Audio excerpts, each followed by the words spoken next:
ایرانی دارالحکومت تہران میں حماس کے رہنما اسماعیل ہنیہ کی شہادت کے بعد خطے میں کشیدگی عروج پر پہنچ گئی ہے۔ اسرائیلی ذمہ داران کا کہنا ہے کہ اسماعیل ہنیہ اور گزشتہ ہفتے بیروت میں حزب اللہ کے ایک سینئر رہنما کی شہادت کے جواب میں لبنانی جنگجو تنظیم حزب اللہ تل ابیب کے وسط میں اسرائیلی فوج کے صدر دفتر کو نشانہ بنا سکتی ہے۔ اسرائیلی ذمہ داران نے انگریزی ویب سائٹ کو بتایا کہ حزب اللہ کی جوابی کارروائی میں موساد کے صدر دفتر اور انٹیلیجنس مراکز پر بھی حملے ہو سکتے ہیں۔ مزید یہ کہ حزب اللہ کے ممکنہ اہداف میں شامل اڈے شہری علاقوں کے نزدیک واقع ہیں۔ ایک اسرائیلی ٹی وی چینل نے بتایا ہے کہ سیکیورٹی جائزے سے یہ بات سامنے آئی ہے کہ حملے میں پہل حزب اللہ ہی کرے گی۔ دوسری جانب ایرانی سیکیورٹی ذرائع کے مطابق فوجی مشقوں میں فضا سے فضا میں دور تک مار کرنے والے میزائلوں کا تجربہ کیا جا سکتا ہے۔ ایرانی فوج اور پاسداران انقلاب کی مشترکہ مشقیں ملک کے وسطی اور مغربی حصوں میں جاری ہیں۔ اس سے قبل ایرانی سرکاری خبر رساں ایجنسی ارنا نے بتایا تھا کہ ایرانی فضائیہ کے سربراہ علی رضا صباحی کی موجودگی میں مشرقی حصے میں فضائی دفاعی ٹھکانوں کو ریڈار، میزائل اور ڈرون طیاروں کے نظام سے لیس کر دیا گیا ہے۔ اس دوران ایران اپنی فوج کے سربراہ کی زبانی یہ موقف دہرا چکا ہے کہ حماس کے اسماعیل ہنیہ کے قاتل پر جوابی کارروائی ناگزیر ہے اور اسرائیل کی جانب سے مرتکب ہلاکتیں رائیگاں نہیں جائیں گی۔ ادھر متعدد امریکی ذمہ داران کی جانب سے یہ بات سامنے آ چکی ہے کہ ایران کی جوابی کارروائی محدود رہنے کی توقع ہے۔ واضح رہے کہ ایران حماس کے سابق سربراہ اسماعیل ہنیہ کی تہران میں ہلاکت کے ذمہ دار اسرائیل کو ٹھہراتا ہے، جبکہ اسرائیل نے بھی ابھی تک اس بات کی تصدیق یا تردید نہیں کی۔ عالمی فریق خطے میں بڑھتی جارحیت روکنے کے لیے کئی سطح پر کوشش کر رہے ہیں۔ دوسری جانب حماس کے سربراہ اسماعیل ہنیہ کی شہادت کے بعد ایران اور حزب اللہ کے انتقام کے اعلان کے بعد صہیونیوں کو جان کے لالے پڑ گئے ہیں۔ اسرائیل کو ایک بڑی جنگ کا خطرہ محسوس ہونے لگا۔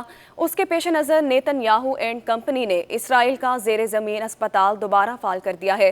غیر ملکی ذرائع ابلاغ کے مطابق اسرائیل کے زیر حفاظت میں عارضی طور پر ایک بہت بڑا زیر زمین ہسپتال قائم کیا گیا، جس کی دیواریں کنکریٹ کی بنی ہوئی ہیں۔ اس اسپتال میں سینکڑوں کی تعداد میں مریضوں کے بیڈز لگائے گئے ہیں۔ اس کے حوالے سے بتایا گیا ہے کہ یہ 18 سال پرانا ہسپتال ہے، جسے تب بھی جنگی مقاصد کے لیے استعمال کیا جاتا رہا۔ رپورٹ میں مزید وضاحت کے ساتھ بتایا گیا ہے کہ 2006 میں اسرائیل اور حزب اللہ کے درمیان ہونے والی جنگ کے دوران زخمیوں کے فوری علاج معالجے کے لیے بنکر کے طور پر یہ ہسپتال بنایا گیا تھا۔ اس ہسپتال کی تعمیر کے حوالے سے بتایا گیا ہے کہ ہسپتال جس جگہ بنایا گیا وہ پارکنگ پلازا کے طور پر استعمال ہوتی ہے، اس لیے صہیونی ماہرین نے اسے کیموفلاج کے طور پر ایسا آئیڈیا دیا کہ اوپر 3 منزلہ پارکنگ، نیچے اسپتال، تاکہ کسی کو گمان نہ ہو سکے کہ یہاں اسپتال موجود ہے۔ ذرائع کے مطابق اس اسپتال میں 2000 افراد کے لیے بیڈ سمیت ضروریات کی تمام اشیاء اور میڈیکل آلات کا ذخیرہ رکھا گیا ہے، تاہم اسے صرف جنگ کے ایام میں ہی آپریٹ کیا جائے گا۔ عام دنوں میں یہاں کوئی مریض نہیں رکھے گئے۔ اسماعیل ہنیہ کی شہادت کے بعد ایران اور حزب اللہ سمیت دیگر اتحادیوں کے ممکنہ حملے کے بعد جنگ میں زخمی ہونے والوں اور دیگر ہسپتالوں میں زیر علاج افراد کو یہاں منتقل کیا جا سکتا ہے۔ دوسری جانب قطر، مصر اور امریکہ نے حماس اور اسرائیل کو غزہ میں جنگ بندی کے لیے مذاکرات کی دعوت دے دی ہے۔ تینوں ممالک نے جاری کیے گئے مشترکہ بیان میں کہا کہ فریقین غزہ میں جنگ بندی کے لیے 15 اگست سے مذاکرات کا آغاز کریں۔ مشترکہ بیان میں کہا گیا ہے کہ مذاکرات دوحہ یا قاہرہ میں ہو سکتے ہیں۔ مزید وقت ضائع کرنے اور نہ ہی کسی فریق کی طرف سے کوئی عذر پیش کرنے کی ضرورت ہے۔ تینوں ممالک نے مشترکہ بیان میں کہا کہ یرغمالیوں کی رہائی، جنگ بندی شروع کرنے اور معاہدے پر عمل درآمد کا وقت ہے۔ اسرائیلی وزیر اعظم نیتن یاہو نے کہا کہ اسرائیلی مذاکرات کار 15 اگست کو میٹنگ میں شرکت کریں گے۔